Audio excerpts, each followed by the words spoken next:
انہوں نے ابھی کبرے کو اتارا ہی تھا کہ خان سما گھر آیا، دروازہ کھولا، ایک شمع جلا کر گھر میں داخل ہوا۔ دیکھا کہ روشن دان کے نیچے ایک کونے میں کوئی کھڑا ہے۔ خان سما نے کہا، واہ واللہ کیا خوب، ہماری چیزیں چرانے والا ایک انسان ہے۔ اب وہ اس کی طرف متوجہ ہو کر کہنے لگا، یہ گوشت اور چربی تو لے جاتا ہے؟ میں اب تک اس خیال میں تھا کہ بلیاں اور کتے لے جاتے ہیں، اور اسی وجہ سے میں نے محلے کے تمام کتے اور بلیاں مار ڈالی ہیں اور ان کی وجہ سے گناہ کا مرتکب ہوا ہوں۔ مجھے کیا خبر تھی کہ چھتوں پر سے اترنے والا تو ہے؟ یہ کہہ کر اس نے ایک بڑا ہتھوڑا لیا اور اسے چھپا کر لایا اور کبرے کے پاس جا کر اس کے سینے پر مارا۔ اب اس نے دیکھا کہ وہ مر گیا تو اسے بہت افسوس ہوا اور کہنے لگا، خدا لعنت بھیجے روغن اور چربی پر، جس کی وجہ سے اس شخص کی موت میرے ہاتھ سے لکھی ہوئی تھی۔ اب اس نے اس کی طرف غور سے نظر کی تو وہ کبرا ہے اور کہنے لگا کہ تیرے لیے کبرا ہونا ہی کافی نہ تھا کہ تو چوری بھی کرتا ہے اور گوشت اور روغن چراتا ہے۔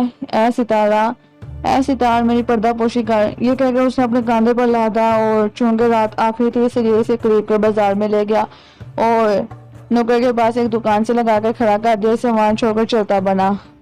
اتنے میں وہاں ایک عیسائی پہنچا جو سلطانی سند یافتہ دلال تھا، اور وہ نشے میں چور حمام جا رہا تھا کیونکہ وہ نشے میں یہ خیال کر رہا تھا کہ صبح کی اذان کا وقت قریب ہے۔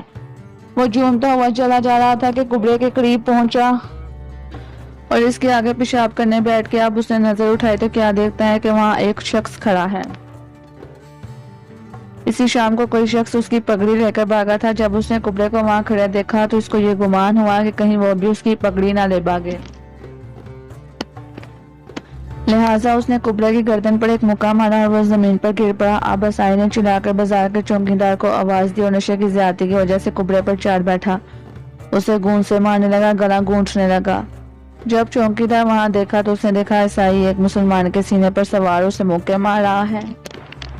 اس پر چوکیدار نے پوچھا کہ کیا معاملہ ہے؟ عیسائی نے جواب دیا کہ یہ شخص میری پگڑی لے کر بھاگنے آیا ہے۔ چوکیدار نے کہا کہ اٹھ اس کے اوپر سے، اور وہ اٹھ کھڑا ہوا۔ چوکیدار آگے بڑھا، دیکھا کہ وہ مردہ ہے۔ اس پر اس نے کہا کہ کیا خوب، عیسائی اور مسلمان کو قتل کرے۔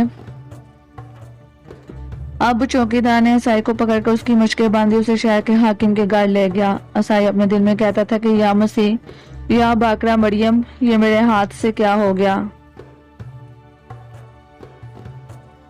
کس طرح سے مارا گیا میرے ہاتھ سے؟ ایک ہی موقع میں اس کا کام تمام ہو گیا۔ اب اس کا سارا نشہ ہرن ہو گیا۔ اسے ہوش آ گیا اور دلال اور کبرا اور عیسائی تینوں رات بھر حاکم کے گھر رہے۔ صبح کے وقت حاکم نکلا اور حکم دیا کہ قاتل کو پھانسی دی جائے اور جلاد کو حکم دیا کہ اس بات کا ڈنڈورا پیٹ دیا جائے۔ اس نے عیسائی کی گردن میں رسی ڈالی اور قریب تھا کہ اسے لٹکا دے، اتنے میں وہی خانسما لوگوں کو چیرتا پھاڑتا پہنچا اور دیکھا کہ عیسائی پھانسی پر چڑھا جا رہا ہے، اور لوگوں میں گھس پیٹ کر جلاد سے کہنے لگا کہ رک جا، میں اس کا قاتل ہوں۔ حاکم نے پوچھا کہ تو نے اسے کیوں قتل کیا ہے؟ اس نے جواب دیا کہ میں کل رات اپنے گھر گیا تو دیکھا کہ وہ راشن دان سے اتر کر میری چیزیں چرا رہا ہے۔ اس پر میں نے اس کے سینے پر ایک ہتھوڑا مارا اور وہ مر گیا، اور میں اسے لاد کر بازار لے گیا اور اسے فلاں فلاں نکڑ پر کھڑا کر آیا۔ اس کے بعد وہ کہنے لگا کہ کیا میرے لیے یہ کافی نہیں کہ میں نے ایک مسلمان کو قتل کیا کہ عیسائی بھی میری وجہ سے قتل ہو؟ میرے علاوہ کسی اور کو پھانسی پر مت چڑھا۔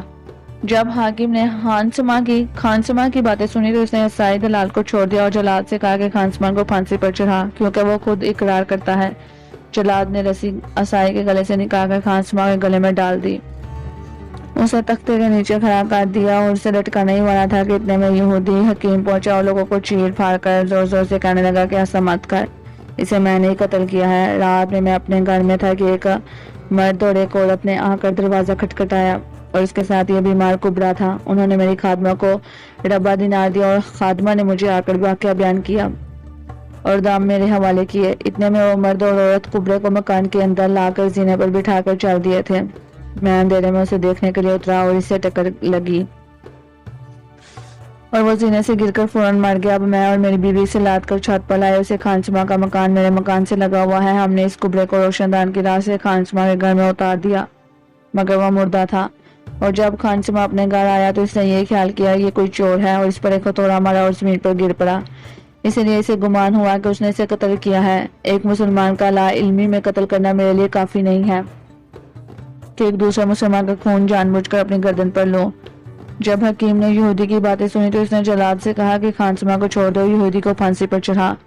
جلاد نے اسے پکڑ کر اس کے گلے میں رسی ڈال دی۔ اتنے میں درزی پہنچا اور لوگوں کو چیرتا پھاڑتا جلاد سے کہنے لگا کہ رک جا، اس کا قاتل میں ہوں اور اس کی وجہ سے یہ ہے کہ میں کل دن میں شیر تماشے کے لیے گیا ہوا تھا اور جب رات کو گھر واپس آ رہا تھا دیکھا یہ کبرا نشے میں چور ہے اور اس کے ہاتھ میں ایک ڈپلی ہے اور وہ گا رہا ہے۔ میں اس کے پاس گیا اور اسے اپنے گھر لے آیا۔ میں نے مچھلیاں خریدی اور ہم جب کھانے بیٹھے تو میری بیوی نے ایک ٹکڑا مچھلی کا لیا، اس کا لقمہ بنا کر اس کے منہ میں ٹھونس دیا۔ اس کا کچھ حصہ اس کے گلے میں اٹک گیا اور وہ فوراً مر گیا۔ اب میں اور میری بیوی یہودی کے گھر پہنچے اور ایک خادمہ نے آ کر دروازہ کھولا۔ ہم نے کہا کہ اپنے آقا سے جا کر کہہ کہ دروازے پر ایک مرد اور ایک عورت آئے ہوئے ہیں، ان کے ساتھ ایک بیمار ہے، تو آ کر اسے دیکھ۔ یہ کہہ کر میں نے اسے ربع دینار دیا اور وہ اپنے آقا کے پاس گئی۔ اب میں نے کبرے کو لے کر زینے کے سرے پر ٹیک لگا کر کھڑا کر دیا اور میں اور میری بیوی چلتے ہوئے۔ جب یہ یہودی اترا تو اس کی ٹھوکر کبرے کے لگی اور اس کو گمان ہوا کہ اس کی وجہ سے یہ مر گیا۔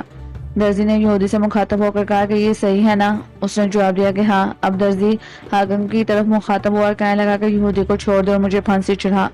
جب حاکم نے اس کی باتیں سنی تو اسے اس کبرے کے معاملے میں سخت تعجب ہوا، کہنے لگا کہ اس کو قلم بند کر لیا جائے۔ اب اس نے جلاد سے کہا کہ یہودی کو چھوڑ دے اور درزی کو پھانسی پر چڑھا کیونکہ وہ خود قتل کا اقرار کرتا ہے۔ جلاد نے اسے آگے بڑھایا اور کہنے لگا میں تو تھک گیا ہوں، ایک کو آگے بڑھاتا اور دوسرے کو پیچھے ہٹاتا اور پھانسی پر کوئی بھی نہیں چڑھتا۔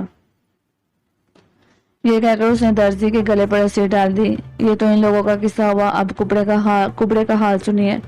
وہ سلطان کا مسخرہ تھا اور سلطان اس سے کبھی جدا نہ ہوتا تھا۔ جب کبرا متوالا ہو گیا اور بادشاہ کی خدمت میں اس رات حاضر نہ ہوا اور دوسرے دن دوپہر تک بھی نہ آیا تو بادشاہ نے درباریوں سے اس کے متعلق پوچھا۔ انہوں نے کہا کہ ہیں ہمارے آقا شہر کے حاکم کو وہ مردہ ملا اور اس نے قاتل کو پھانسی پر چڑھانے کا حکم دیا ہے۔ لیکن جب حاکم قاتل کو پھانسی دینے نیچے اترا تو ایک دوسرا شخص پہنچا اور پھر ایک تیسرا، اور سب کے سب یہی کہتے ہیں کہ سوائے میرے کسی نے اسے قتل نہیں کیا، اور سب حاکم کو قتل کا سبب بتاتے ہیں۔ جب بادشاہ نے یہ باتیں سنی تو اس نے حاجب کو آواز دی اور کہا کہ حاکم کے پاس جا کر ان سب کو یہاں لے آ۔ جب حاجب وہاں پہنچا تو دیکھا کہ جلاد درزی کو پھانسی دینے جا رہا ہے۔ حاجب نے کہا کہ ٹھہر جا، اور حاکم کو بادشاہ کا پیغام پہنچایا اور کبرے کو سواری پر لاد کر اور حاکم، درزی، یہودی، عیسائی اور خانسما کو ساتھ لے کر چل دیا۔